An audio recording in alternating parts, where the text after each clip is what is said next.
रानडुकराची शिकार करून तस्करीचा प्रयत्न. आजरा तालुक्यात तिघांना वन विभागाने घेतले ताब्यात.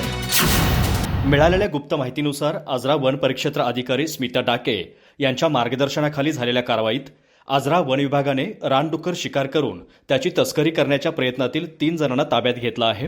त्यांच्याबरोबर शिकारीनंतर तस्करीसाठी वापरलेली दुचाकी, मोबाईलही ताब्यात घेण्यात आल्याची माहिती वन विभागाच्या प्रसिद्धीपत्रकात देण्यात आली आहे. याबाबत मिळालेल्या माहितीनुसार आजरा विभागाच्या धनगरमोळा बीटमधील वनपाल मडिलगे, गवसे, हाळोली व पारपोली वनरक्षकांनी तालुक्यातील देवर्डे येथील फॉरेस्ट कंपार्टमेंट क्रमांक 214 मध्ये सापळा लावून ही कारवाई केली. त्यामध्ये रानडुकराची शिकार करून त्याची तस्करी करण्याच्या प्रयत्नातील दुचाकीस्वार आढळले. त्यांना चौकशीसाठी अडवले असता शिकार केलेले रानडुक्कर रस्त्यावरच टाकून ते पळून गेले. याबाबत अधिक चौकशीअंती देवर्डे येथील अशोक परसू गुरव यांच्या शेतामध्ये तारेने शॉक लावून रानडुक्कर मारल्याचं उघड झालं. तशी कबुली देवर्डे येथील अशोक परसू गुरव यांनी दिली.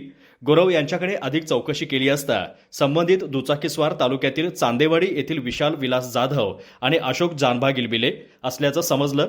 त्यानुसार चांदेवाडी येथील त्यांच्यासह मोटारसायकल क्रमांक MH09AX 165 आणि मोबाईल जप्त करण्यात आले. पुढील तपास सुरू आहे.